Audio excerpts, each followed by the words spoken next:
Hey everyone, it's Andrew Schiffman. Harry Turcotte here. We both worked at MTV in the music and talent department in the late 90s, early 2000s. Yeah, it was a time where music videos, TRL, The Jersey Shore, and the Osbournes ruled the airwaves. Yes, Andrew, those are some great years. So tune in every week as we catch up with old MTV co-workers, record label execs, VJs, and artists. I can't wait, Perry. We'll give you insights into meeting superstars before they were superstars and some juicy secrets from that golden age of MTV. So grab your headphones and get ready to relive the era of music television and the people who shaped a generation.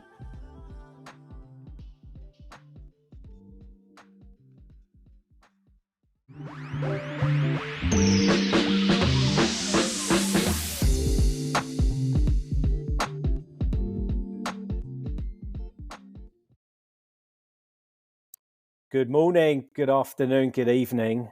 We are back. Welcome to the Music Lounge. We're back with our threesome in a positive way.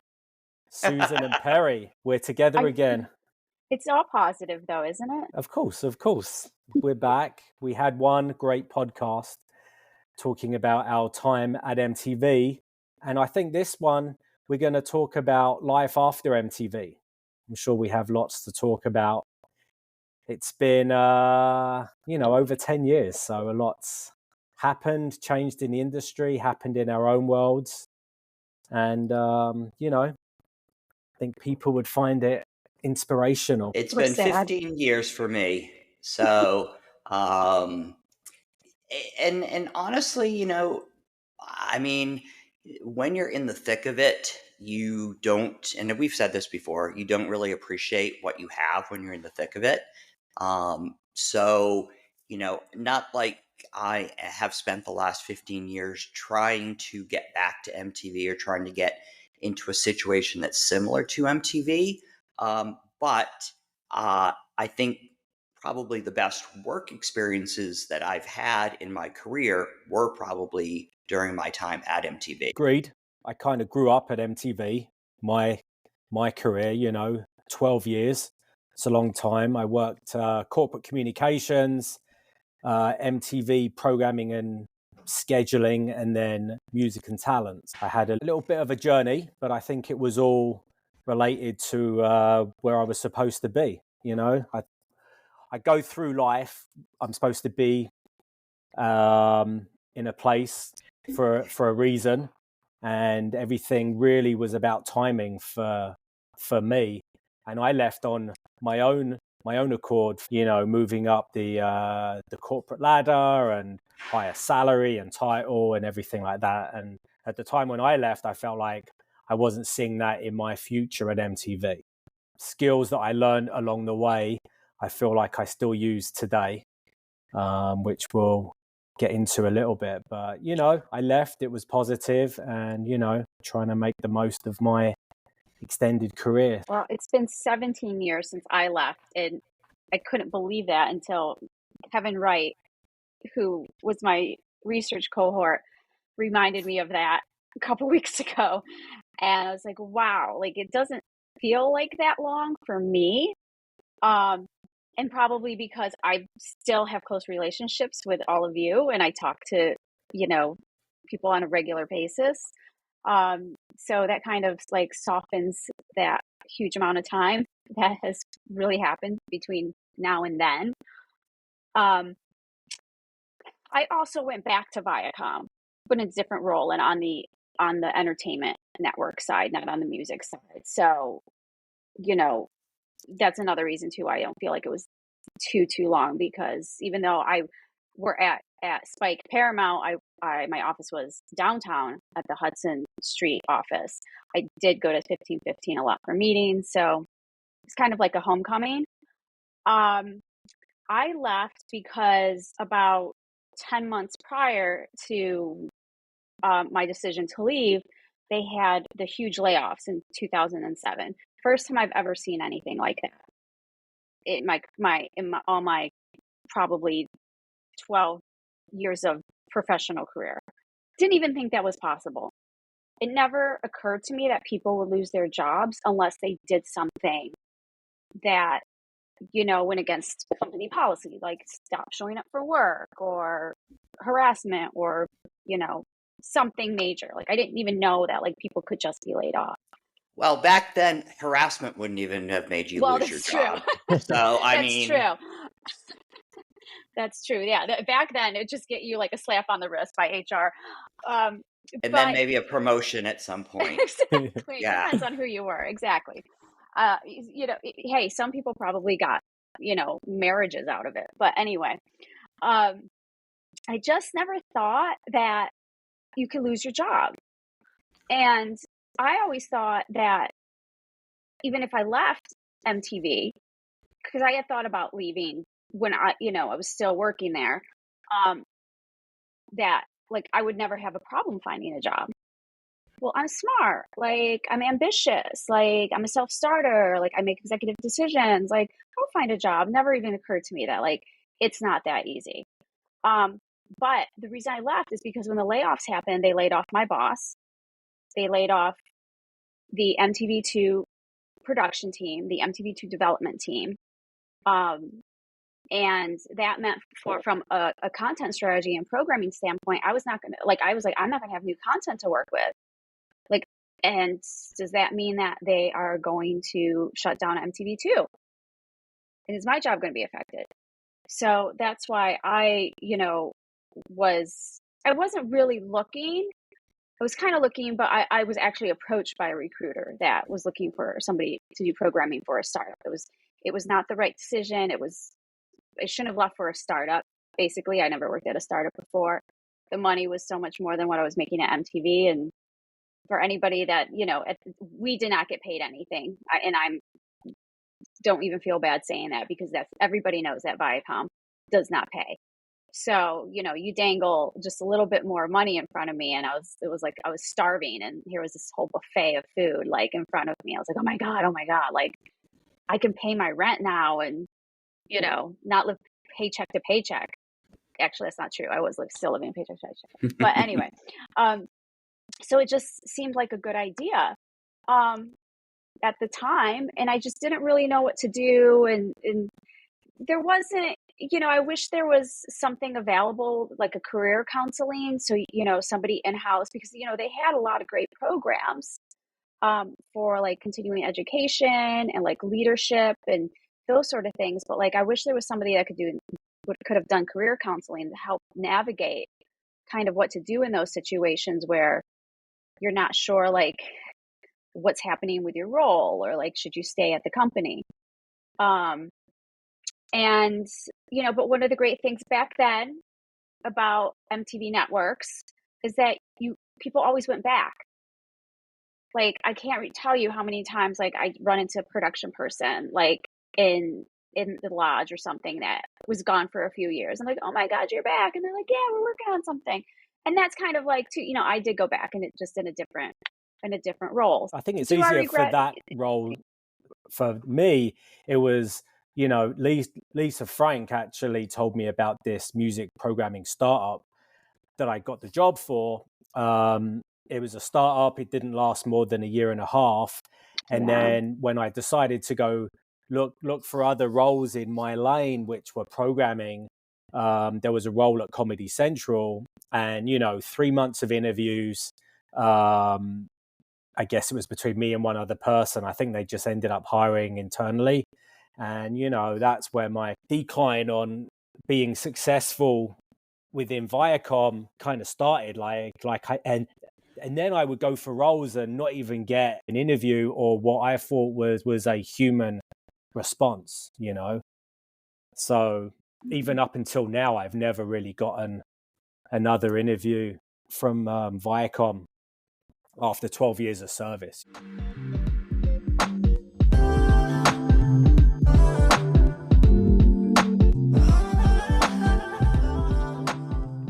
It's funny. I had 3 different roles when I was at Viacom. I started at VH1 as an assistant to the 2 directors of production there. The job was never posted. A friend called me and said, hey, they're looking for an assistant. Do you want to come in and interview? I interviewed and they hired me on the spot. I left there and went to a startup, which was FX, and I was there for 3 months. Then I took a freelance position back at VH1, covering for someone going on their honeymoon, and that ended up keeping me there for 4 years. It's a long And honeymoon. I was yeah, just gonna no. So say. she came back, but there was just a lot of work, and it was never a position that was posted. They just sort of, said, "Oh, okay, you're here. We'll just keep you on and whatever." Then I left again, um, and went to a talk show, and then when that ended, I ended up coming back again for a freelance position covering for someone's maternity leave, and that person never came back, and that ended up being like 9.5 years there. So it's funny, I've actually never applied to a position at Viacom until, like, I've probably applied since I left there, but the 3 jobs I had there were never posted positions, never open roles. They just sort of, it was one of those things where, "Oh, you're here, let's just keep you," type thing. So my experience there was interesting, and I kind of, I think since I've left there, it's been a wake up call for me, because I always kind of thought that that's sort of how things just sort of happened in your career. Like, you just sort of found out about something, and you had a friend there and they would just hire you. And that certainly has not been my experience in the last 10 plus years since since I left there. Yeah, agreed. But, I feel like I got some great skills working there that I've put into use now, pretty much consulting at startups for the last 6 years, where people really look for almost having that corporate structure and strategy is a big plus. The fact that you've worked with a lot of internal departments in a big organization is a plus. I feel like a lot of new founders and startups are looking for that. So I feel like that's a big plus. And I've been transitioning now to content marketing. I mean, I look back at all of my roles in my 20 years, it's really been that. So I'm trying to pick out my skill set for a rebrand. So, Susan, you rebranded yourself too when you moved from programming into marketing. How did you do that? Okay, let me tell you a story. It wouldn't be a podcast with me unless I told you a story. Okay, so when I was scheduling MTV2, someone in sales came to me and said that they made a deal with an advertiser that we would air like this show that was very female skewing, and I can't remember even what the premise was. And I responded saying, like, well, this really isn't MTV2. I don't know where I would put this. Like, did you promise day parts? Like, I was kind of trying to push back. But sales being sales, was trying to find a way to make it work. Okay, so at the time I didn't really understand that why sales would be pushy about certain things. So I remember going into Robin DeMarco's office, who was, I think she was probably VP of program at the time. And I was like, Robin, I love your advice on this. Like, sales came and said, they sold this, they want to air it. It's not, something for MTV2's audience. It's really more for MTV. But why do they keep pushing? And she said, well, they probably want their commission. And I said, their what? Their commission? They make a commission? I had no idea that they made commission on top of their jobs. I just was naive. I think I was just. You don't think anyone at MTV earns extra money outside of their salary? Yeah. Absolutely. You're like, wait, so there's an opportunity for me to get commission? Exactly. I'm in. Exactly. So I remember thinking to myself, like, I'm, kill myself and go above and beyond to make sure that like we keep like increasing like ratings like quarter over quarter, and like look for acquisitions and try to come up with programming stunts, and do the best that I possibly can for a salary that really isn't equal to like the work that I'm putting in. But and then to find out that like somebody else is making commission, but I'm the one that's getting the working hard to get the ratings so sales can sell the commercial time at a certain price point. So it's like, wait a minute, I'm in the wrong department. You should have gone back and said, I need a 15% cut of your commission. I mean, right. When I transferred into like the ad sales side of the business, we were under the ad sales revenue performance. While when you're on the network side, you get network performance bonuses. So anyway, I'm thinking like, wow, I don't even get part of like a sales bonus for putting this on the air. I was like, I need to move into ad sales. Like, I want to move into ad sales. Like, I want to make more money. I'm single. Like, I don't, have another income coming in. Like, I got to take care of myself. So because Andrew, we would do all like the upfronts and all like the destinations and all of these stunts for sales to go sell. I had that integrated marketing experience before integrated marketing became its own department. And I didn't want to really be a salesperson. Like I enjoyed like doing the creative. I enjoyed being on set and creating branded content. And so I still wanted to have that creative aspect of the role. So that's why I went into ad sales marketing and not ad sales proper. Like I just didn't want to be an account executive. I don't know if I could deal with that pressure having to make my quotas every quarter. So that's how I made that transition. But, Tim Rosta, who was the EVP of integrated marketing at MTV at the time, moved to LA to head up integrated marketing for E. And he always loved me because I was fly, and always came dressed up to work. And I was always friendly with everybody. And I threw a lot of parties too that I invited everybody to. And he knew that I was looking and I wanted to move into the sales side. And they needed freelance help.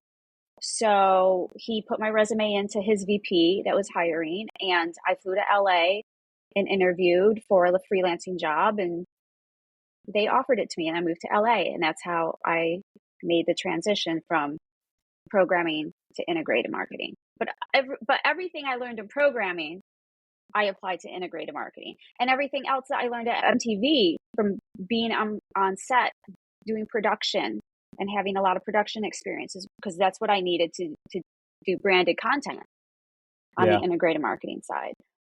The strategy from programming translates into the marketing strategy.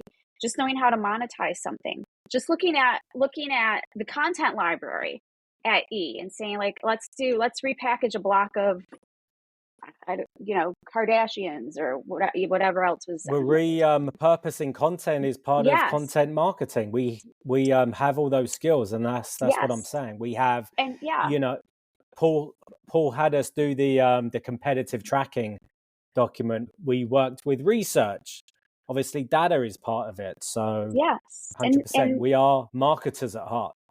And the competitive research is how Sucker Free Sunday became a destination on MTV2, because on Sundays the only hip hop competitive back in the day was BET, and they played gospel all day on Sundays. So there was nobody airing hip hop. And then Sucker Free Sunday became the destination on MTV2. We premiered a lot of repackaged Scribs Hip Hop Edition, and all of the music blocks. Like, we had premieres on Sunday, and the ratings were great, and ad sales was really able to like sell against it. And nice. That's the same thing too. Like, with integrated marketing, like I was making suggestions at E of like, you guys can tighten up your schedule. But I would just make suggestions, like not telling them that like, like you can be a little more strategic, but more like, hey, if you put these shows together, we could sell this as a fashion destination to a retail partner. Right. Right. Makes sense. And, Yeah. and were you also working with their digital teams too while you were there? So yeah, actually E had a huge digital team because E Online was like the number one destination for celebrity news. Um, and they were great because they had a whole editorial team, and E's website was editorial. So they had a whole editorial team that we would work with. So they would let us know like what they would have they were launching, and then we could create like packages and give it to ad sales to sell. And likewise, if we had an RFP come in that linear was still like the priority, but if like a client wanted to have a digital extension, I would reach out to my E-Online team and say, hey, like we have an idea, like can we do this? Can we do that? A lot of it was photo galleries. That was the big thing. Social media, that was, we were just starting to incorporate social media into our marketing packages. And like, Instagram was just becoming popular. We had the first sponsorship around Vine. Remember when Vine came out? Yeah. We had the A360 red carpet Vine booth, and we were grabbing celebrities on the Oscars red carpet to come into the Vine booth and like take pictures, and that was sponsored by Crest. So I mean, this is like really like when this is 2013. So everything was very new, and nobody really knew how to measure social or what it was exactly. But at Viacom, when I went back on the Spike side, there wasn't too much digital. Like there was playlists, like Lip Sync Battle and Bar Rescue, like did great online with playlists. But a lot of our audiences were coming to the websites to look for the TV schedule. They were not editorial in nature. And then Us Weekly, most of that business was digital. So yeah, I've seen a lot of change. I've seen a lot like over the years, like, digital was kind of like, oh, maybe a little added bonus. We would give this to you, like with your linear campaign. And now it's like big digital programs are being built out.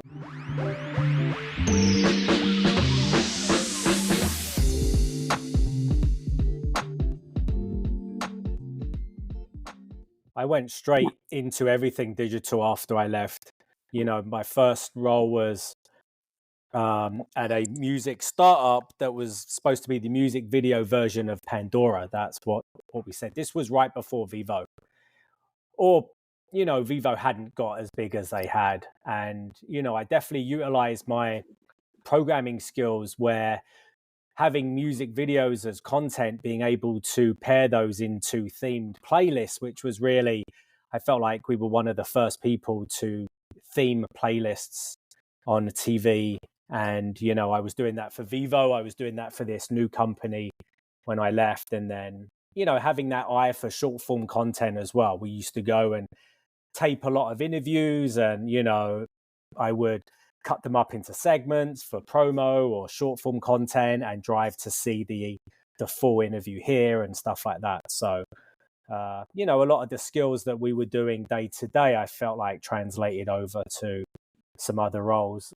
And then after I couldn't get a role for a year or two, I was really into fitness. I know we're going to talk about fitness and mental health in a different episode, but the programming skills that I learned on the broadcast side when I was programming workouts and group fitness regimes, I used a lot of those skills. Take a movement which is equivalent to a genre of music. You don't want to play two pieces of the same content back to back. That's almost the same as body movements. I felt like some of those skills subconsciously took me through about a 3-year gap in the industry, and I was really just focused in the fitness world, which we can get to another time. And then after those 3 years, I really didn't give 100%. I was always holding on.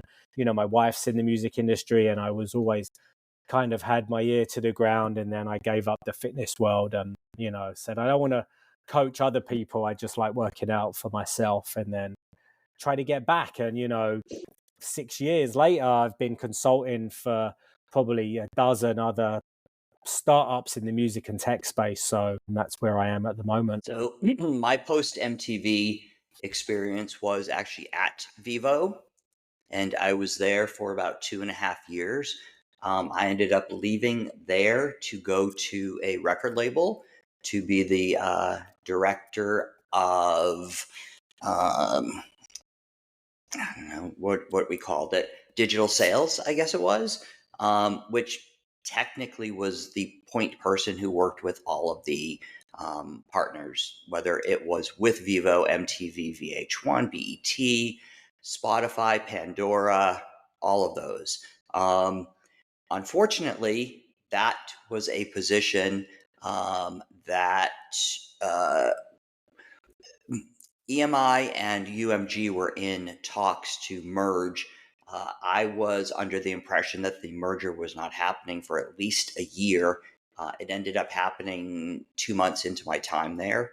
So it was a very truncated experience working at the record label.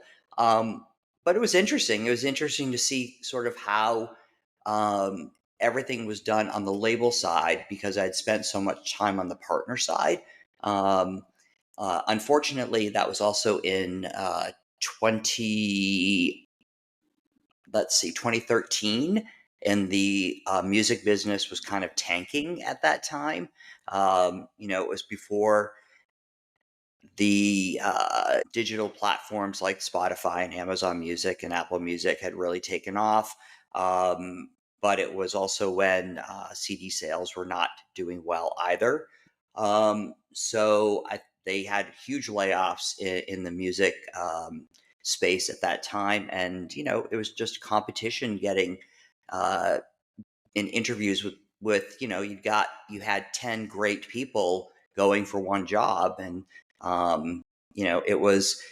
it was difficult at that time to sort of get any footing. Just did a lot of freelance stuff. And that's sort of what I've been doing in the last 5 or 6 years, I guess, is just sort of picking up freelance gigs here and there.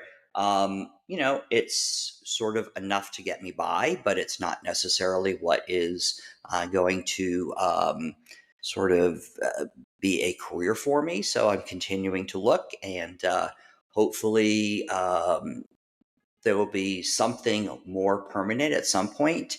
But I try to remain hopeful and positive and upbeat, and keep talking to people. And I think for me, the reason that this podcast was so great to do was because it, first of all, got me to connect with the two of you, which has been awesome, but also just connect with other people in the music business who I've known for a long time, who either have left the business and gone on to do other things, or are in other aspects of the business. And you just never know where one connection is going to lead. And, I think that, like I said, I just kind of remain hopeful and positive, and,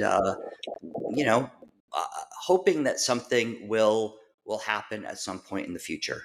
You have to be top of mind for people and still keep those connections and contacts alive, because you never know. It might not be directly through them, but they may have a conversation, be like, you know what, Perry's blah, blah, blah.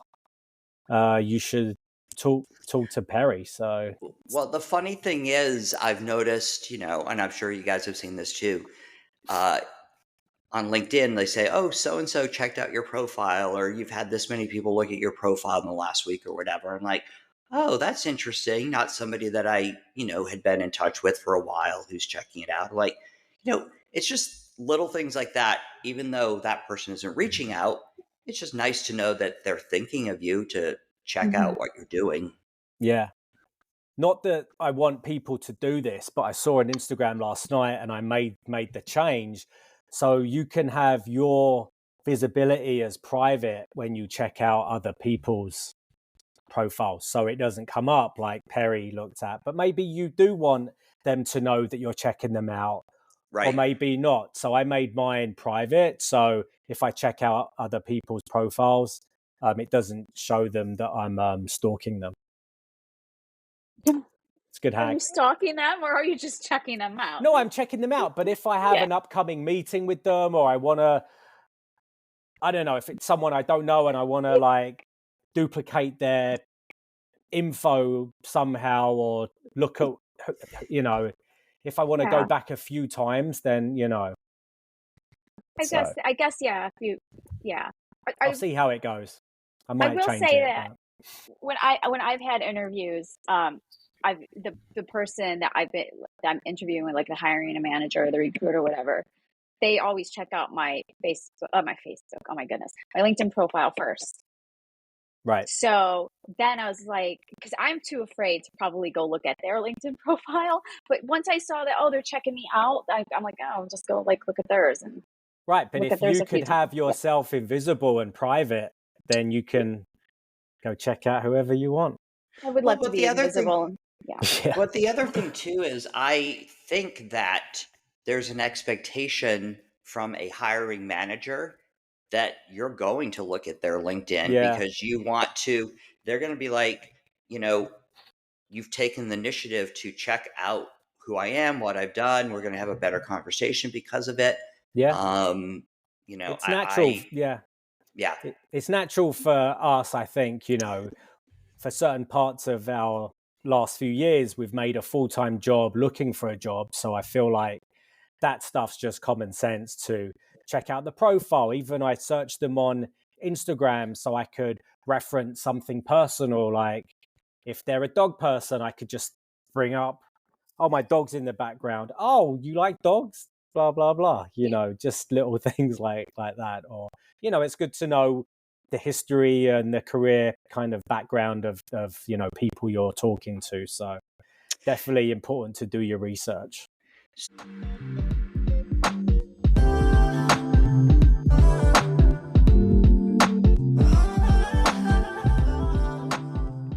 So Andrew and Susan, if you could create the perfect next job for you, what would it be, and where would it be, and what company would it be, and all of that? In case people were listening, I've always wanted to work at a record label. I feel like we've worked alongside teams at labels for so long that I felt like I can step into that role, and it would bring me closer to work with, you know, talent and their whole career than just one element of their career that I'm supporting on a partner platform. But right now I'm open to any vertical, whether it's brands, music, fashion, sports. And when I look back, and I've had this exercise recently about my skill set, it really is marketing, content marketing. So that's my focus. I would love to get a content marketing role, perhaps at an agency. I feel like that could allow me to really work with internal teams and be diverse on various projects that are on different verticals. But I would take kind of a content role at a label. That's probably not the most secure role at the moment. You know, over the years, I've never had an interview at Spotify, which is so shocking, as a lot of our co-workers have had exactly the same roles that I've had pre-Spotify and have gone into certain roles that I've applied for. So shocking that I couldn't get a role at a big platform. But, you know, Sirius XM has always been a goal for me. I've had a few close calls there. Maybe iHeart, Spotify, Warner Music Group. I love the roster. I've always been a fan of Atlantic and Warner. But there's some great kind of, you know, agencies out there now that could put me in front of, you know, brands and live event kind of marketing. So I would just say pharmaceutical is not my top choice, but I wouldn't turn it down at the moment. So, Susan, where do you see yourself? Well, not pharmaceutical because I would eat all the profits. Um, They have so much money. I just like free pills. Great, take it. You know, MTV was the company I always wanted to work for, so I feel like I had my dream job.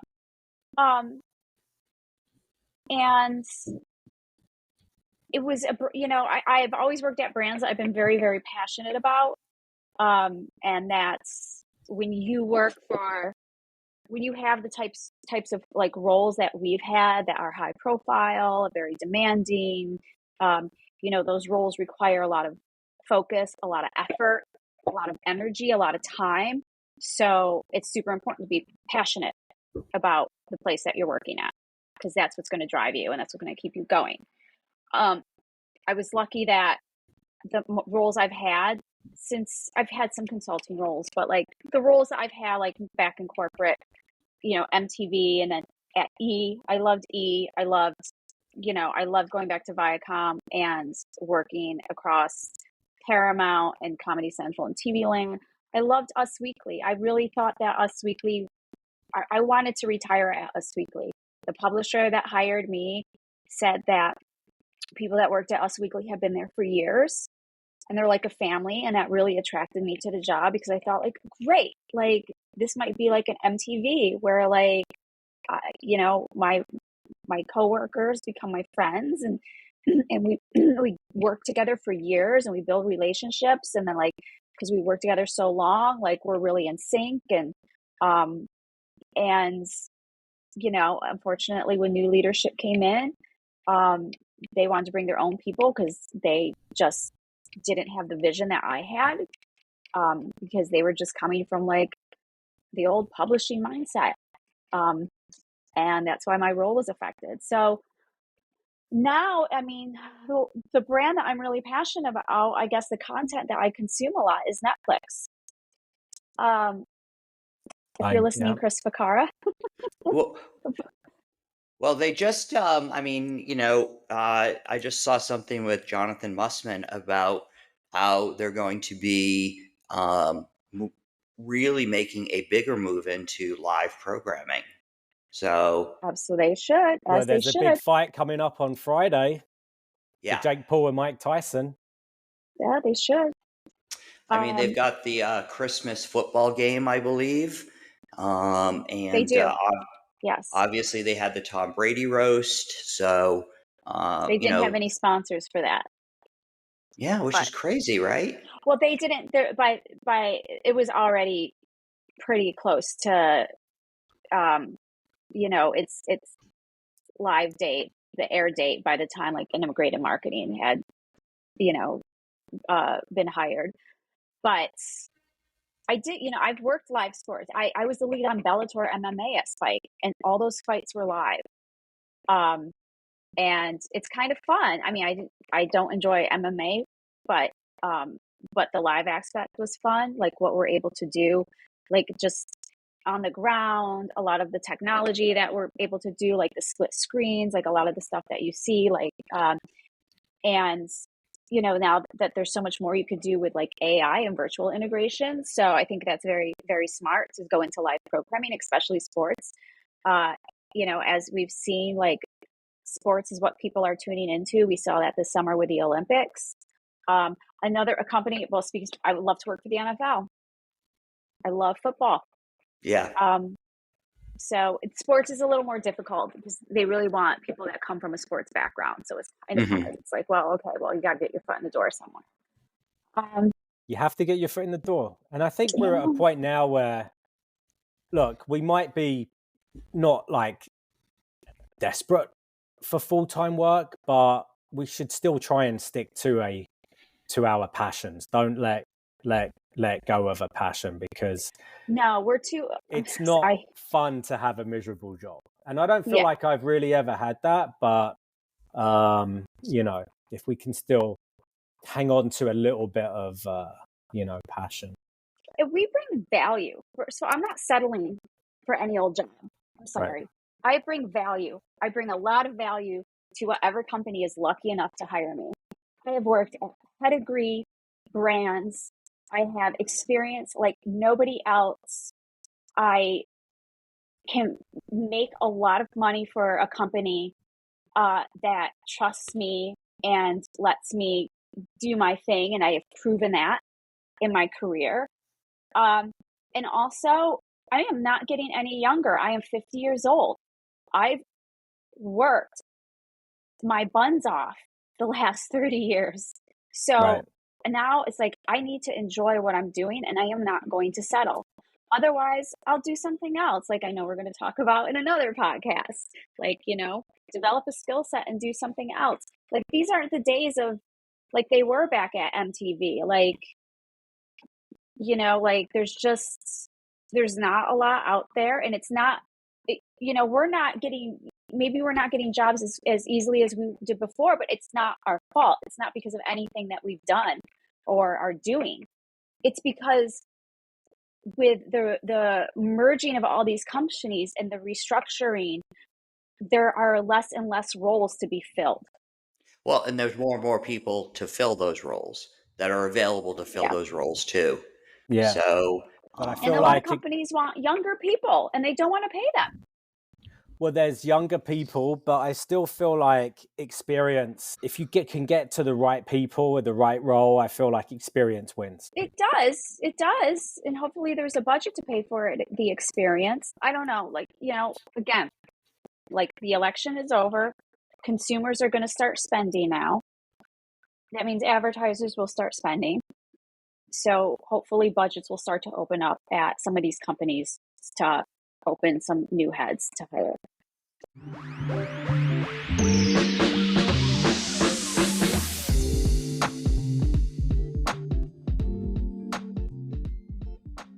Have you thought about doing something in the nonprofit sector?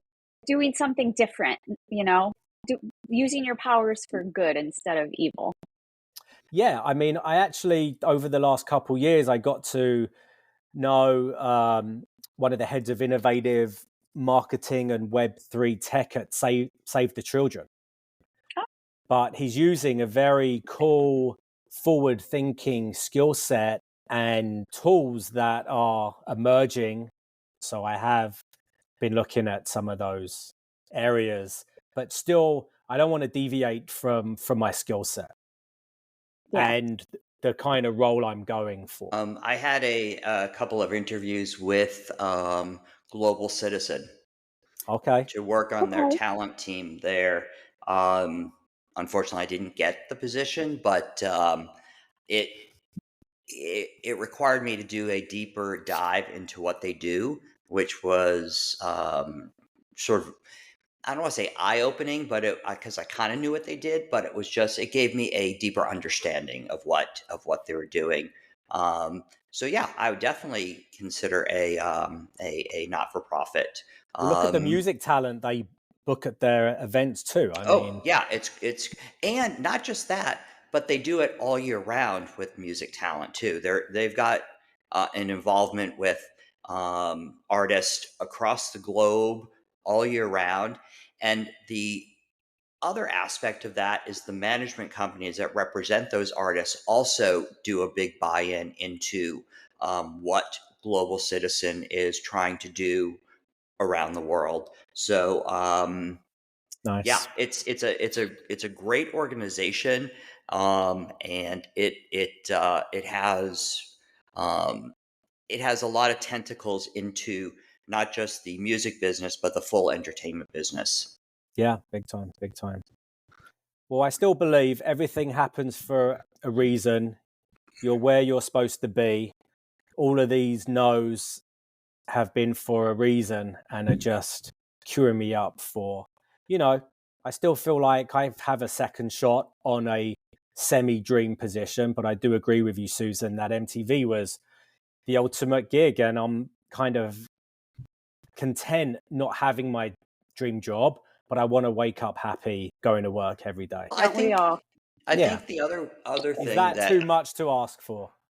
It's not. It isn't. The not other at thing our I'd age. like to, yeah, Sorry, Perry. I would kind of like to leave it though with, and we've said this before, I just feel really fortunate to have had that experience at MTV during the time I was there, because I think it was a very specific time in the music business. It was a specific time in the entertainment business. It was when there was the big move from everything being linear and on air to sort of having a digital component to a lot of it.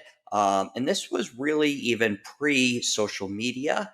So it, it, it was a place where, we've talked about it. We were the tastemakers. We were the people who were sort of really putting when we put our stamp on an artist, it really kind of meant something to the public, I think. Not all the time. I mean, I know that there's sort of artists that, we kind of got behind, whether it's through Buzzworthy or Discover and Download or whatever other new artist programs that we had that didn't always hit. But I think more times than not, they did. So I think it was a really just cool experience that I will forever be grateful for. Agreed, but I have to look ahead. Yeah. Absolutely. And I'm not saying that, but No. obviously Yeah. the focus of our podcast is about, our time at MTV. Yeah. But again, we can't live in the past, and it has to be, we have to make the effort to sort of move forward all the time. But I also think, as Susan said, we have some really amazing experience to share with another employer that they're missing out on by not having us working there. So Shame on yeah, them.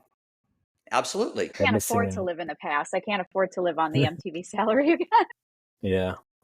And I don't have the energy to go out to shows till like 2 a.m. That is true. That is true. Yeah.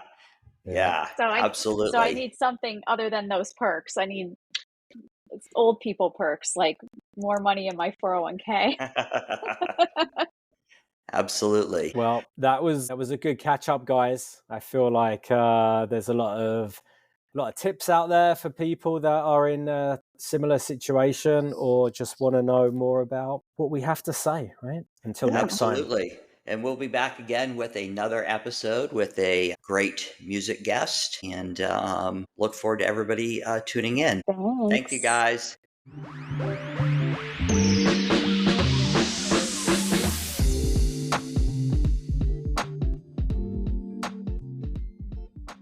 Thank you for joining us today in the Music Lounge. And tune in next week to hear more stories about your favorite era of MTV.